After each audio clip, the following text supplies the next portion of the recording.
الحمدللہ رب العالمین والعاقبۃ للمتقین والصلاۃ والسلام علی سید الانبیاء والمرسلین والصلاۃ والسلام علی آباء سید الانبیاء والمرسلین والصلاۃ والسلام علی امہات سید الانبیاء والمرسلین والصلاۃ والسلام علی اعمام سید الانبیاء والمرسلین لا سیما افضل البشر بعد الانبیاء بالقول الغالب خیر الناصرین سیدنا ابو طالب علیہ الصلاۃ والسلام وعلی آلہ واصحابہ واہل بیتہ وعطرتہ وعشیرتہ اجمعین اما بعد فاعوذ باللہ من الشیطان الرجیم بسم اللہ الرحمن الرحیم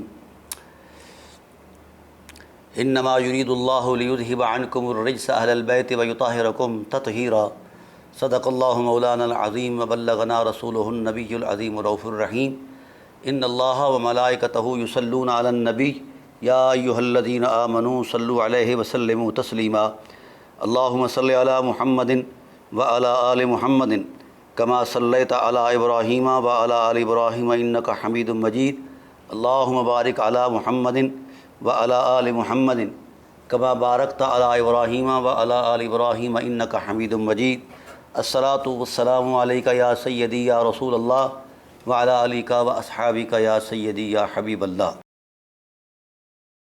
حمد و صلاۃ کے بعد بحمد اللہ تعالی ہماری سلسلہ وار گفتگو عصمت زہرا صلوات اللہ تعالی علیہا اور قرآن مجید کے حوالے سے جاری و ساری ہے۔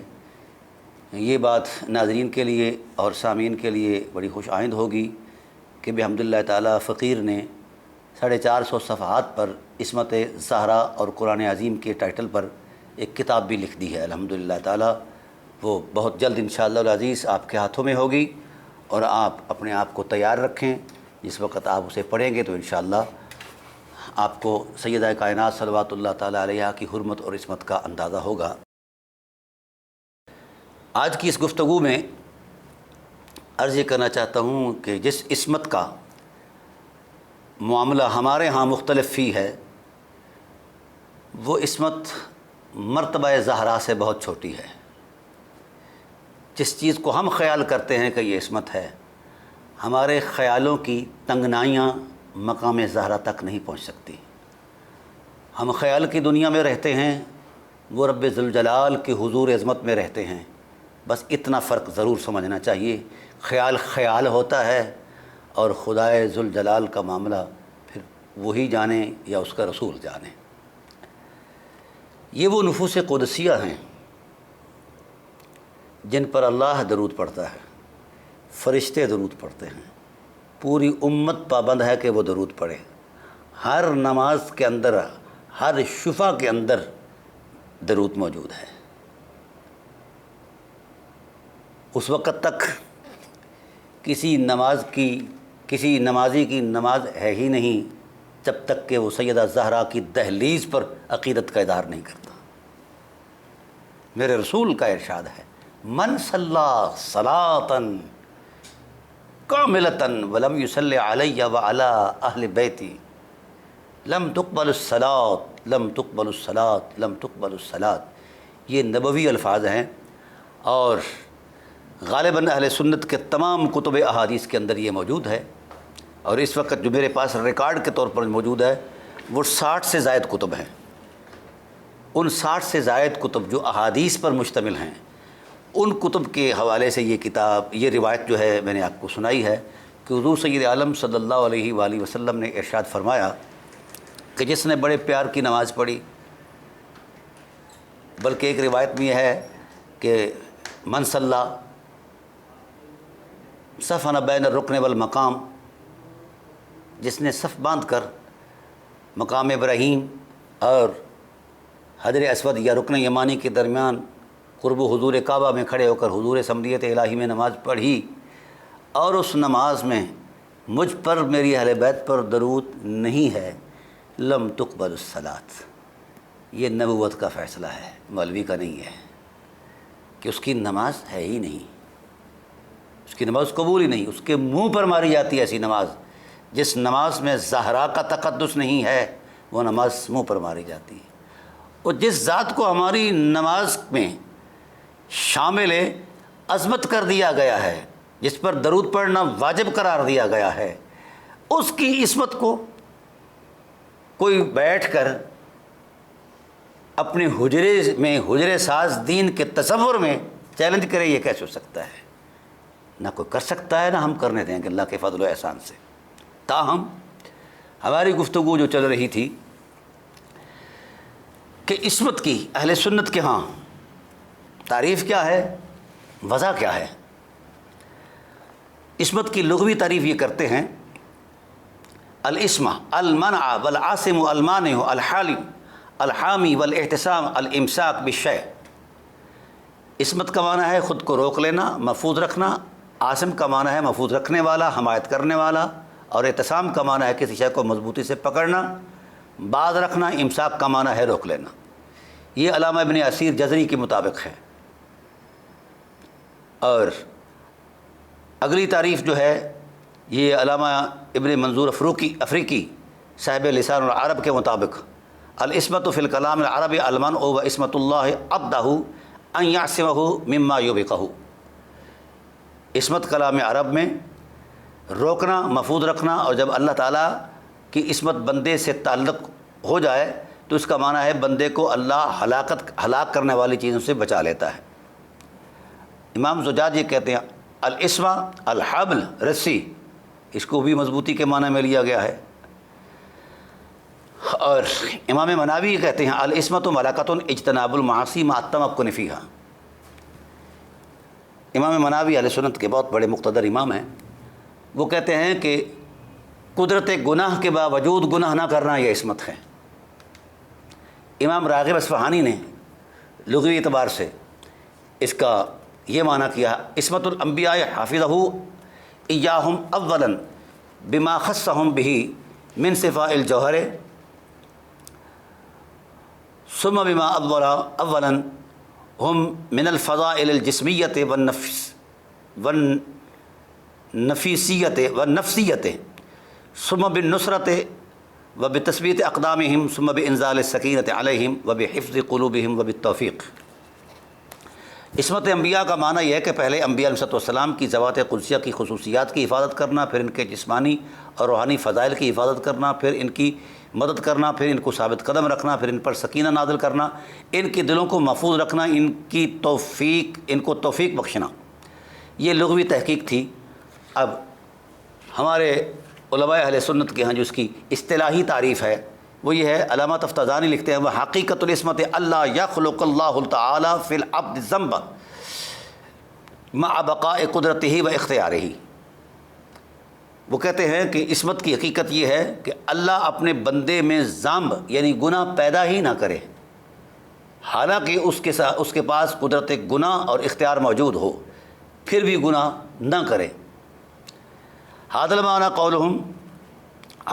قولهم هي لطف من الله تعالى يحمله على فعل الخير ويزجره عن الشر مع بقاء الاختيار تحقيقا للابتلاء۔ ولهذا قال الشيخ ابو منصور الماتريدي العصمة لا تزيل المحنة، وبهذا يظهر فساد قول من قال انها خاصية في نفس الشخص في بدنه يمتنع بسببها صدور الذنب عنه كيف ولو كان الذنب ممتنعا لما صح تکلیفہ بترک الذنب ولما کان متابعا علیہ۔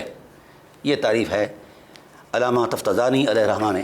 یہ بہت بڑے مقتدر عالم دین ہیں اور ان کو اتھارٹی مانا جاتا ہے اہل سنت کے ہاں۔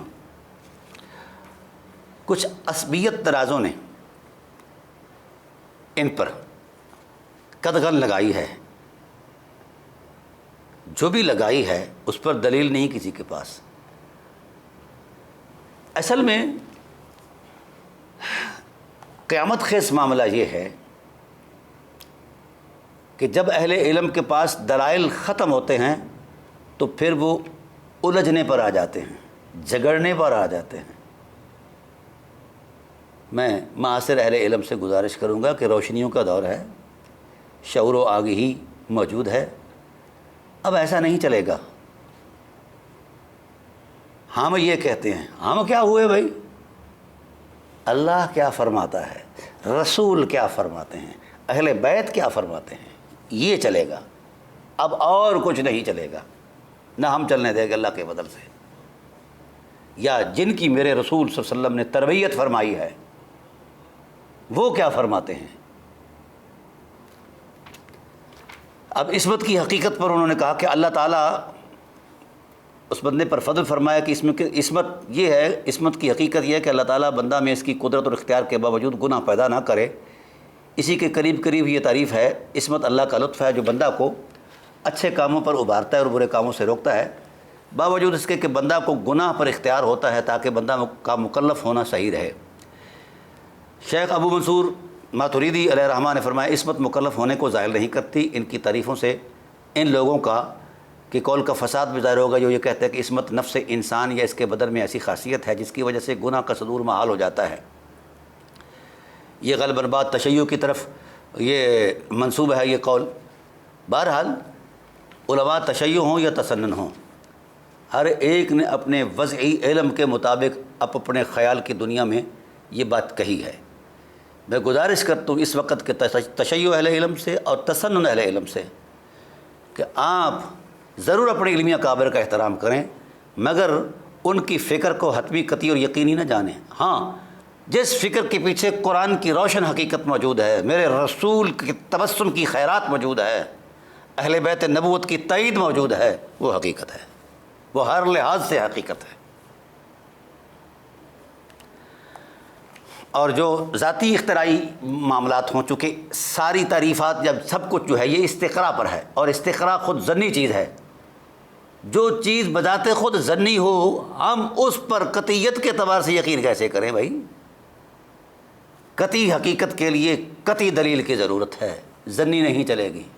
اور بہت ساری ایسی دلیلیں ہیں، بہت سارے ایسے معاملات ہیں وضعی علم کے اندر جو صرف اختراع تک پہنچے ہیں، اس کی آگے کوئی صورت ہی نہیں ہے۔ ہم اگر ادھر آئے تو بہت کچھ ادھر جائے گا، ہم یہ کرنا نہیں چاہتے۔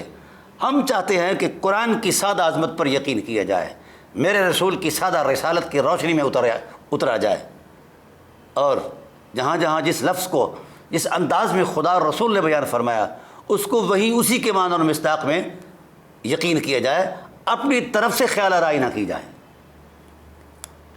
ورنہ میرے رسول نے فرمایا جو قرآن میں اپنے خیال سے بات کرتا ہے فَلْيَتَبَوَّأْ مَقْعَدَهُ فِي النَّارِ، اپنا ٹھکانہ جہنم میں بنائے۔ تو رسول صلی اللہ علیہ وسلم کی حکمت زیادہ محترم ہے یا مولوی صاحب کا فہم زیادہ ہے؟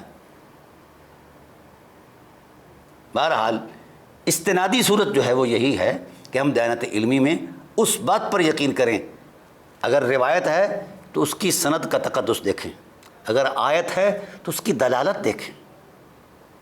ثبوت تو ہے ہی قرآن کا سارا قطعی، تو بھائی اب یہ چیز نہیں چلے گی۔ اب اللہ تعالیٰ اپنے فضل سے اس نے رحمت کے دروازے کھولے ہوئے ہیں، علم اور شعور اور آگہی عام ہو رہی ہے، ایک فنگر ٹپ کے اندر ہر چیز موجود ہے، ہر مذہب کا کچا چھٹا موجود ہے، ایک بٹن دبانے سے ساری چیزیں سامنے آ جاتی ہیں۔ اس لیے بجائے اس کے کہ ہم اپنے مذہبوں کو یا کسی کے مذہب کو بدنام کریں، نہیں، ہم آئیں جس طرف قرآن بلا رہا ہے، جس طرف خدا بلا رہا ہے، رسول بلا رہا ہے۔ یہ مذہبی تعینات بہت صدیوں بعد تراشے ہوئے ہیں، اور ہر ایک نے جوڑ توڑ کر کے اپنے مذہب میں قرآن ٹھونسا ہوا ہے۔ کتنی حماقت ہے، قرآن کو قرآن ہی رہ دیا، ٹکرا دیا ہے۔ کتنے مذہب بنے، دوسرے کے خلاف بنے، تیسرے کے خلاف بنے۔ اگر ہم ان کی تاریخی اور ان کی فطری تشکیل پر آ گئے تو کچھ بھی نہیں بچے گا۔ ہم کسی سے الجھنا نہیں چاہتے، ہم ہاتھ جوڑ کر عرض کرنا چاہتے ہیں کہ اب امت کو واحد ہونے دو۔ جن کے مفادات زد میں آتے ہیں، جو نظریہ ضرورت کی بنیاد پر ہیں، تو خدا را وہ اپیل کر لے، بھیک مانگ لے یا ریڑھی لگا لے۔ امت کا کیا قصور ہے؟ سادہ لو انسانوں کا کیا قصور ہے؟ پاکستان کا کیا قصور ہے؟ مسلم امت کا کیا قصور ہے؟ ایک سادہ مسلمان کا کیا قصور ہے؟ اس کو ہم کھینچ تار کے مسلمان نہیں رہنے دیتے، کبھی شیعہ بنا دیتے ہیں، کبھی سنی بنا دیتے ہیں، کبھی وہابی بنا دیتے ہیں، کبھی دیوبندی بنا دیتے ہیں، کبھی کوئی بنا دیتے ہیں، کبھی معتزلی بنا دیتے ہیں، کبھی قدریہ، کبھی جدریہ، پتہ نہیں کیا کیا کچھ بنایا ہوا ہے، اور ہر ایک نے خود کو معیار حق بنایا ہوا ہے۔ معیار صرف اللہ کا قرآن ہے، صرف رسول صلی اللہ علیہ وسلم کی ذات ہے۔ عرض یہ کرنا چاہتا ہوں کہ قدرت گناہ کے باوجود گناہ نہ کرنا یہ تعریف عصمت ہے، اور اسی طرح اور بھی بہت سارے اہل علم نے اس بات کو وضاحت کے ساتھ بیان فرمایا ہے۔ علامہ شہاب الدین خفاجی حنفی رحمۃ اللہ تعالیٰ علیہ یہ کہتے ہیں وَقَدْ تَقَرَّرَ إِنَّ الْعِصْمَةَ عِنْدَ الْمُتَكَلِّمِينَ أَلَّا يَخْلُقَ اللَّهُ فِي النَّبِيِّ ذَنبًا وَعِنْدَ الْحُكَمَاءِ مَلَكَةٌ تَمْنَعُ مِنَ الْفُجُورِ حَاصِلَةٌ مِنَ الْعِلْمِ بِالْقَبَاحِ وَالْمَحَاسِنِ فَإِنَّهُ زَاجِرٌ عَنِ الْمَعَاصِي المعاصی والداعی للطاعت ویتأکد فی الانبیاء بوحی الہی۔ بہت خوبصورت تعریف ہے۔ متکلمین کے نزدیک عصمت کی تعریف یہ ہے کہ اللہ تعالیٰ نبی میں کوئی گناہ پیدا نہیں فرماتا۔ حکماء کے نزدیک عصمت کی تعریف یہ ہے کہ وہ ایک ملکہ ہے جو گناہوں سے روکتا ہے۔ یہ ملکہ نیکیوں اور برائیوں کے علم یقین سے حاصل ہوتا ہے، یہی علم برائیوں سے باز رکھتا ہے اور نیکیوں پر ابھارتا ہے۔ انبیاء علیہ السلام میں وحی الہی سے یہ علم اور موقت ہو جاتا ہے وغیرہ۔ علامہ سید شریف جرجانی رحمۃ اللہ تعالیٰ لکھتے ہیں وَهِيَ عِنْدَنَا أَلَّا يَخْلُقُ أَلَّا يُخْلَقَ فِيهِمْ ذَنْبًا وَهِيَ عِنْدَ الْحُكَمَاءِ مَلَكَةٌ تَمْنَعُ الْفُجُورَ۔ یہ بھی قریب گیا کہ ہمارے نزدیک عصمت کی تعریف یہ ہے کہ اللہ انبیاء میں گناہ پیدا نہ کرے، اور حکماء کے نزدیک عصمت ایک ملکہ ہے جو گناہوں سے روکتا ہے۔ اور علامہ قاسم بن قتلوب بغا حنفی یہ کہتے ہیں حقیقت العصمت اللہ یخلق اللہ تعالیٰ فی العبد ذنبا مع قدرتہ علیہ و اختیارہ۔ انہوں نے بھی قریب وہی بات کہی۔ اور اس کے علاوہ علامہ عبدالعزیز پرہاروی بھی یہی فرماتے ہیں، علامہ شرطوطی بھی یہی فرماتے ہیں کہ العصمت اجتناب المعاصی مع التمکن فیہا۔ حضرت عبدالعزیز پرہاروی فرماتے ہیں عدم خلق اللہ ذنب فی العبد، یہ بھی ملکۃ النفس۔ حکماء یہ کہتے ہیں، فلاسفر یہ کہتے ہیں کہ ملکۃ النفسانیۃ تمنع عن المعاصی۔ علامہ ابن ابی شریف کہتے ہیں کہ لا توجز عن المعصیۃ بل ہی لطف من اللہ تعالیٰ یحمل علی فعل الخیر ویزجرہ عن فعل الشر مع بقاء الاختیار تحقیقا للابتلاء وغیرہ۔ اب میں ان تمام تعریفات کا ایک جائزہ پیش کر رہا ہوں، یہ قریب ہے۔ اب دو باتیں سمجھ میں آتی ہیں کہ عصمت خلقی وصف ہے یا خلقی وصف ہے۔ بعض اہل علم اس کو خلقتاً مانتے ہیں، یعنی پیدائشی طور پر نبی کی فطرت میں یہ ملکہ موجود ہوتا ہے، اور اس کی طبع کے اندر اللہ تعالیٰ کی ذات نے یہ کمال رکھا ہوتا ہے کہ گناہ اس کے نزدیک نہیں آتا۔ اور جو خلقاً اس کو عصمت مانتے ہیں اس ملکے کو، تو ان کا مطلب یہ ہے کہ نبی اپنی قوت ارادی اور اختیار کی عظمت کے ساتھ اللہ تعالیٰ کی ذات کے ساتھ ایسا جڑ جاتے ہیں کہ ان کے اخلاق میں اتنا کمال پیدا ہو جاتا ہے کہ گناہ ان کے قریب نہیں آتا۔ مطلب یہ ہے کہ نبوت کے پیکر رحمت کو ایسا صاف اور شفاف آئینہ بنایا جائے کہ اس آئینے میں پوری انسانیت اتر کر اپنی تراش خراش کر کے ایک سوسائٹی ایسی پاکیزہ بنے کہ وہ مثالی معاشرہ بن جائے، تہذیب الاخلاق کی وہ عظمتیں بحال ہو جائیں۔